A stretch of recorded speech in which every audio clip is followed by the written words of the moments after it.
Hi everyone, my name is Connor. I am a preschool teacher at Tampa Zoo School. I am in charge of 15 wonderful 3-year-old students. Um, and one of the nice things about the school that I work at is that we follow the PBS standards, which is program-wide positive behavior standards. So what does this mean? PBS is essentially putting a positive spin on any kind of redirective or disciplinary actions. So a lot of the emphasis comes towards the verbiage of it, such as instead of saying don't run, use walking feet. The alternative seems to be a more positive way of exemplifying the direction that we want followed. But there's so much more to it, and some of the things that were labeled out in one of our assignments came from the PBS standards. So I'm just going to show you a couple things that I have here that I use as part of the class. If you like the ideas, feel free to message me if you want any of the source material. It's totally free and well worth it. It works. I'm telling you, it works. So here's just a couple things. So one of the hardest things that I have ever dealt with when it comes to working with students is transitions. And I'm sure that you all can relate. Getting your students to go from one place to the other, even if it's just going to the bathrooms if you're working with young students, or getting them to come back inside from recess or playtime. It can be a little difficult at times. Even at times, having students transition into the class from the initial point of the day, it can be a little difficult at times. So we have a couple different things that we use, and I'm going to incorporate them in this video. Hopefully, if I slice it up the right way, you can see some of the pictures and the videos that I've used. But essentially, I have some examples here of different ways to help with transitions. And one of the things that I use with my younger students is known as a transition glove. So I let my students know, we have 5 minutes left, 4 minutes left, 3 minutes left, and I'll go up to them and make sure that they see it. This way you can hit all of the different levels of learning that they may use. So if there are students that need that visual representation or need a physical copy of something, be able to, something tangible, to be able to move from one point to the other, this works really, really well. And there's another one that I'll show you in just a second. But this is essentially my little transition glove. So, of course, we have 5 more minutes. Now, you could use it without the glove, of course, but we do work with younger students, so we are teaching them the numbers. So we want to show them we have 5 minutes left. So we have our little 5 here, right? And you could ask one of your students to go and tell the others, or you could walk around to each one, which is what I do. And I'll let them, we have 5 minutes, or 4 minutes, 2, 3, 2, 1, and then we're all done. That means no more minutes. We'll line up at the gate, and so yeah, I've always found that this transition glove, among other little tools, seems to help students who may be not want to transition as easily as the others. Maybe they have a little too much fun. So yeah, that's a great way to do it. The other way is timers. I'm going to try and throw a couple of pictures in there of timers. One of the ones that I have that is well worth the money, I promise you. It's not the cheapest timer, but it's worth it, is a visual and audio timer. I also have an example in there of a sand timer, which is completely silent, but it is visual.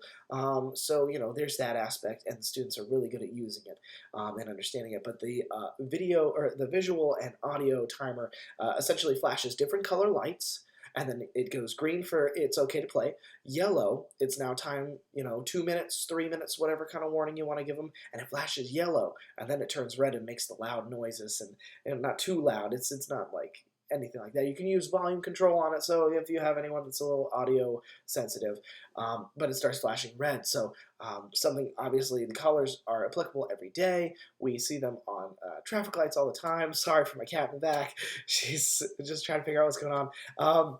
But these timers are really, really great because you can hear them, you can see them, and you get those visual and audio reminders. A lot of the times the students love to be the ones to set it. So if you find a student that's really exemplifying something, give them the treat to be able to set that timer. It works really well. Aside from that, so transitions, that's one thing. But what can we as teachers do for ourselves to give us an easier day and make sure that we're hitting all our marks? So one of the things that they mentioned was the rubber bands. So I literally just have a whole bunch of rubber bands, and you can put them on your wrist, So I have 15 students, so I don't actually wear rubber bands. These are not the most comfortable things in the world. I don't recommend it. Make something fun, something festive. But for your students or whatever mark you're trying to hit, I would have 15 students, and every time that I tell a student that I have, addressed in a certain way that follows the PBS standards, meaning their emotional validation, or giving them some sort of positive praise for the day, I'll make sure that I move that little rubber band over there. So that's why it's kind of nice to have them unique, so you know which students that you've already addressed, because you want to get that every day. You don't want one student falling behind and feeling they're not getting recognized, because they notice it, even though you might not. They will absolutely notice it. So you want to make sure that you have some sort of individuality. But it works really well. It can be a little tedious, and it's more for you than for them. They are going to ask questions like, "What are those bracelets on your wrist? What are all those?" And you could tell them. Honestly, you could tell them. Every time that you do something good, I get to move one of my bracelets over to the other hand for the day. So I might encourage them to do the right thing. But it's an idea, and it works. But it's not for everyone, because it's a little extra. Maybe some people aren't as comfortable with things on their wrist. Me, I like my watch, and I wear it all the time. So not so much for me, but it may work for some. The last thing that I want to address are different methods for emotional validation. Not necessarily disciplinary or even directive, but just a way that social emotional can be addressed within the classroom. And one of those things that we use big time with PBS is visual aids. So your visual aids, most of the PBS standards kind of come with them automatically. There's a huge array of them that come with the program, but they're all available. They're all free. Which every teacher loves free, but you can make them in any kind of sizes you want. So you could post something this large around your classroom in different areas. If you're new centers, definitely great to put a couple of these in so that they have visuals. They can use, looking eyes and see, okay, well, there's different ways of solving these problems. You could also use them when you're teaching the new directive on how to handle that social emotional. We also have little smaller ones that you could use, so you can post them more, especially with these multiple options, getting a timer, asking nicely, ignoring, playing together, saying please stop. Whether they're at a reading level or not, they're going to be able to identify these visual cues, and you post them in your center.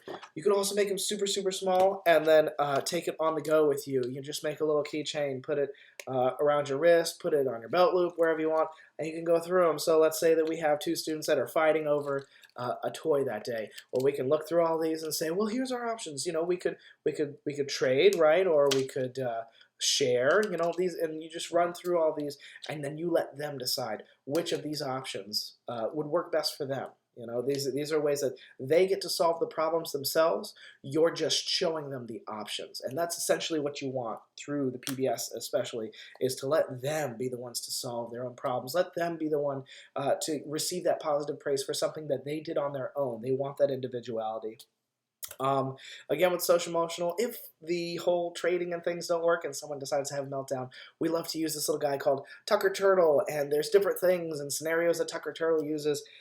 Again, this is just a little wristband or something easy to pull out, for individualized lessons, and you get to teach Tucker Turtle. It is a tangible toy as well. You can make your own. You could buy one. I mean, it's free if you make it, so, again, free in teachers. But the idea comes to being a turtle, just being able to tuck into your little shell when you feel that yourself is getting a little upset or having some sort of anger, emotional outburst. Tucker Turtle is there to help. He's the one who's going to help you get into your shell, relax a little bit, and then you can come back out of your shell when you're ready to talk or ready to participate in centers, lesson time, whatever it may be. Definitely geared towards the younger years, but I can't imagine wanting to use this with a fifth grader. But maybe some exceptional students might actually really appreciate a Tucker Turtle. It's just those tangible options.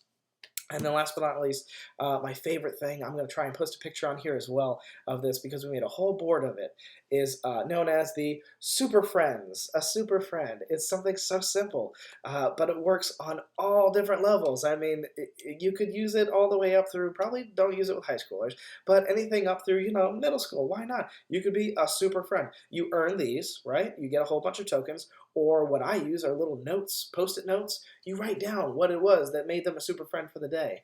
And when they earn enough, they'll be able to receive prizes and rewards. So they're encouraged to become a super friend from the start.